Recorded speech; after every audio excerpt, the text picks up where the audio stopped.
What's going on, my good people? Mike Hidalgo here, and thank you for joining us on another FCP Euro DIY. Today, we're going to be working on a 1996 Land Rover Discovery 1.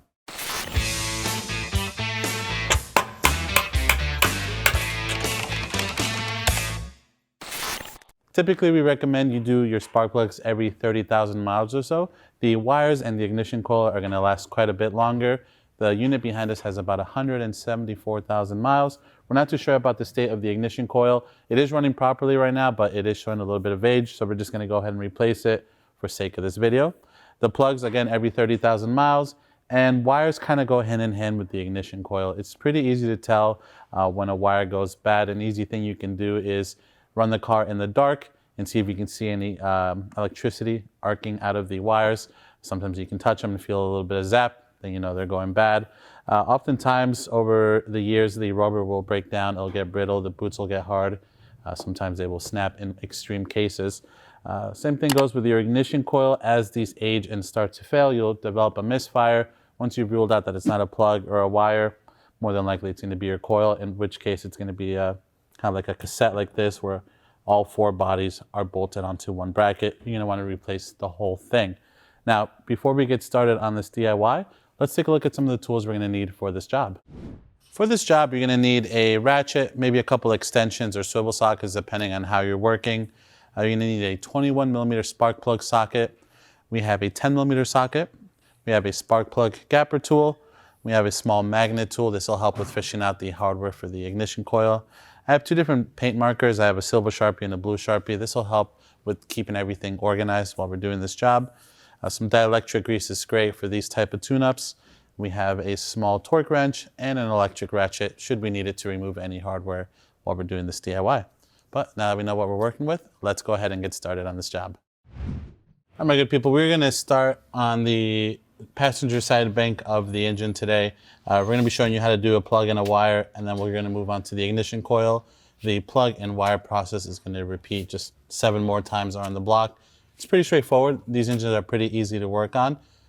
Just make sure you stretch before you get in here, because everything's kind of a far reach, even for a tall guy like me. So a couple of things I want to know is whenever you're doing plugs and wires on a vehicle that you have more than 4 maybe, V6, V8, whatever the case may be, the best thing you can do is be organized. Do one at a time. There's no reason to rush or rip everything out at once.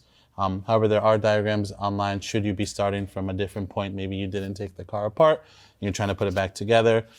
The ignition coil does have a cylinder number on it per each cylinder, and it gives you the order on which side of the bank the plugs are coming from. In addition to that, the new wires we're installing are also labeled with which wire goes to which cylinder, so it makes life a little bit easier. Personally, I like to take it one at a time. I will pull out the one plug, swap it out, then I will remove the spark plug cable. I'll follow that all the way to the ignition coil, take that one out, match it up with one of my new ones, reinstall it, and then just repeat the process all the way across. So that's what we're going to do today. And then at the very end, once we have all the plugs and cables swapped out, I'm going to go ahead and swap out the ignition coil. There's no particular order in which you have to do this. You can start with swapping out the ignition coil first and then doing your wires and plugs. Totally up to you. But this is just the way we're going to work today. Is we're going to do the plug, the wire, and then the coil. So to get started, we're going to reach down. I'm going to start with the frontmost passenger side spark plug and show you how to swap that one out. So we'll go ahead and just pull the plug straight back, or the plug wire straight back. Sometimes these can be on there a little bit tight if they've been on there for a long time. So we're going to go ahead and just pull that off for now and set it to the side. Again, the goal here being organized. Maybe you're not doing plug wires, you're just doing plugs, then you don't need to pull the wire there off the rest of the way. From there, we're going to switch over to our ratchet. We have our 21 millimeter socket, and we're just going to work on breaking that spark plug free and backing it out. Sometimes they can be a little bit tight in there. The torque spec isn't too high for these. It's about 20 Newton meters. It is an aluminum block, so you don't want to, or aluminum head, I should say, so you don't want to damage the threads, otherwise it's going to turn into a more pain in the butt repair than needs to be. Here's our old plug. This is also a good time to inspect the plugs, see how they look. This car is running super rich, but we know that for a fact, which is something we're working on here in the shop. These are not that old. but you can see how black, sooty, and fuel smelly they are. Can you smell that? Regardless, we're here to change them. Before you install your new spark plug, you want to make sure that they're gapped properly. Now these older style Champions, not a stab at you Champion, but they don't include any sleeving in the packaging, so they kind of bounce around, unlike your newer plugs that have like fine electrodes and all that good stuff. Those come a little bit more protected from the factory. So we're going to check our gap before we install our new plug. And using our spark plug tool, we're simply going to check it first before we modify anything on it. Now for this engine, Land Rover calls about 0.032 inches. As long as you're between that and maybe 0.35, that'll be a nice spot for this engine. This one's scapped a little bit more open than need be. It's nearing about 0.37, 0.38. So what we're going to do is we're going to close the gap a little bit. We're just going to use the tool itself and kind of push it in against the quarter gap right here, just a little bit. And we can go back and check it. And we still need a little bit more, a little bit more. You don't want to bash these against the table. You can risk breaking them or fracturing the ceramic portion of them internally, and then you're going to have a misfire. So right here, we're about 0.033. That's going to be okay for the spec that we're looking for. This gapper also has an opening. It says gap opener on this style, which you would wedge in and pull back on if you were to open up the plug instead of closing it. So in this case, we had to close it a little bit more. We checked it, it looks good. Now we're going to go ahead and just start it by hand first. You always want to start your plugs by hand. You don't want to get in right away with a ratchet. You can use an extension with your socket if you can't reach. These are pretty easy to get to though, so we're going to start it by hand. Get a feel, make sure that they're seating into the threads properly. All right, now that we have it started, I'm just going to take my extension setup and snug it up the rest of the way by hand.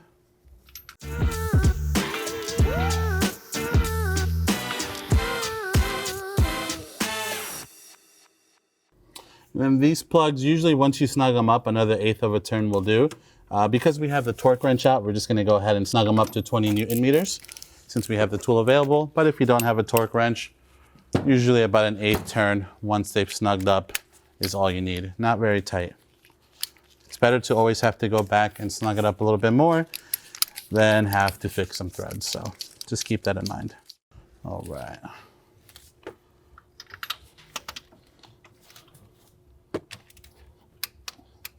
There we go. And now at this case, if you're not replacing your wires, simply inspect the boot. If you need to, you can add a little bit of dielectric grease to it and pop it back onto the plug. But because we are going to be replacing them, what we're going to do instead now is we're going to follow this wire all the way back up to the ignition coil. There's a couple little ears coming off the valve cover that these key into to kind of keep everything organized and off of the headers. So just pop them off one at a time as you see them. So we're going to go ahead and do that now and take it off all the way up to the ignition coil. And we're going to follow the line. We're going to go ahead and then clip it up top here. And we're going to find it underneath this fuel line. Just one more clip underneath the fuel line here, the sheathing to that line. And then just push the line back. Let it bow out somewhere back here where you can find it once more. And same thing, there's another clip here, just holding the 4 lines from this side together, or 4 cables, I should say. And then our cable, I'm going to pull it through. And that's going to be our first one here on our ignition coil. Just go ahead and pop it straight up. All right, and with that, my good people, we have pulled out our first cable. Now, what I'm going to do is take these over to the workbench, match them up with the new ones. These old ones, as you may or may not see, are not too old actually. These are numbered as well, but I'm not going to trust it right off the bat. I'm going to make sure I have the right one. Then we can come back and route the new one in. And from there, we're going to repeat the process across the board for the rest of them. And then we'll pick it back up with swapping out the ignition coil. So give me 1 second. We'll grab our new cable, feed it in, and go from there. Here we have our new cable ready to rock and roll. And I'm just going to feed it kind of taking the path of the least resistance, which is going to be from the front over to the back. That way I don't have to swing the whole thicker end of the cable through. So I'm just going to loosely route it the way the old one came out. We're not clipping anything in yet. Our goal is to get it over to the ignition coil first. Once we have it at our ignition coil, At this point, if you're not replacing the coil, you are more than welcome to use a small dab of dielectric grease on the cable end there. Feed that in, make sure it clips in all the way. And now you can start tucking your line in back on any grommets or clips that were holding it on the way over. So we had one right over here by our AC line. We had two underneath these fuel lines. One is a little bit buried, hard to see, but it is there. You just feel for it. And we have our second one right here. And the first spark plug happens to have another one at the end of the valve cover here. And now we can simply go ahead and plug in our boot. Same thing here. You're more than welcome to use a bit of dielectric grease on the end of this boot. Just don't do too much. Feed that in. And you want to hear it click in. Beautiful. Give it a slight tug. Make sure it's not going to pop right off.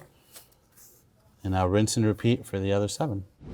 All right, at this point we have our new plug-in, we have our new wire in. The process is going to be the same for the other 7. Of course, the driver's side might be a little bit more tougher to reach, but the idea remains the same.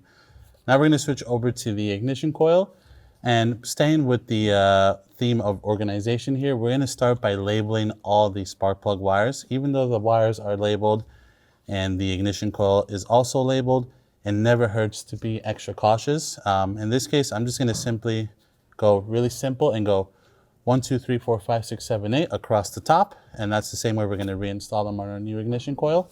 So let's go ahead and do that now. I'm going to use a paint pen to mark my ignition coil wires here and my spark plug wires. And you can label these however you want. You can label them per the cylinder that they're going to. You can label them per the number on the ignition coil itself.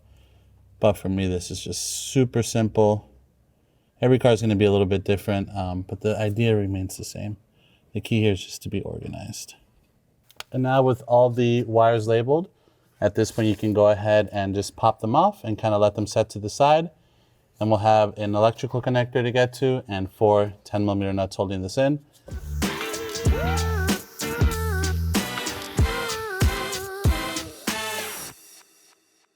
All right, with all our cables unplugged, now we can tackle our electrical connector that's right here. So let's go ahead and do that next. All right, on the top of the connector here, you can press down and it'll release the locking tab. You can pull back. That'll free up the connector going to the ignition coil. And now carefully, we have 2 10mm nuts up here, one on the back and one down straight below. You're gonna need an extension to get to both of those.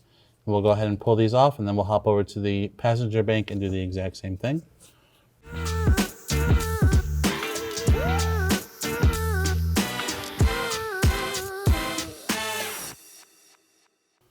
Be very careful not to drop it back and send it down below. And now with all 4 of those out, we can fish this ignition coil out. And come forward towards the firewall once you get it off the studs. Make sure nothing's getting hung up on it. This vacuum line is going to have to come undone. Just pull it off straight back. Let's see. There we go. No need to undo that. And then we can pull it straight out. Now we're going to feed our new ignition coil in, kind of the same way the old one came out, being mindful of that vacuum line on the driver's side bank. We should have one stud that we can still attach this to. That'll help us line it up. All right, my good people. Now comes the balancing act of getting our nuts and or stud and nut combo back on without losing them. That's always the tricky part. With our ignition coil in place, situated over our studs, hopefully your studs remained put, we can go ahead and get our nuts started back on. This can be a little bit tricky, so it's a little bit tight to work with. A magnet tool will be your friend if you're unable to reach your fingers in here, which is what I'm gonna have to do. Just get my nut on the end of my magnet, get it kind of situated over the stud. Just get a couple threads to catch, and then I can pull the magnet off.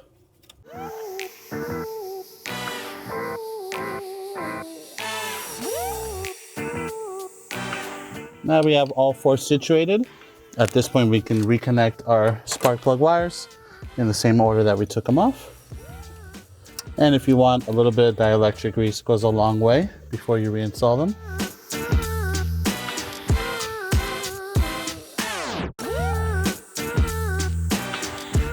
And last but not least, we have our electrical connector. Plug right back into the harness. And with that, my good people, that is going to conclude this DIY for our ignition service on this Disco 1. Overall, a really straightforward job. Honestly, the most tedious thing is just using this thing as a jungle gym to access the hardware on the back coil bracket. But other than that, pretty straightforward. Again, work slow, we're organized, and you should have no problem. Make sure you look online if you messed up the firing order, or if you're starting from scratch and you don't know what the firing order is. We'll also be sure to leave that in the description below for you. If you like this video, please be sure to give it a thumbs up. If you have any questions or comments on what we did today, leave those in the comment section below. And if you like this DIY and you want to see more like them, please consider subscribing. We make new ones all the time. As always, thank you so much for watching. We'll catch you in the next one.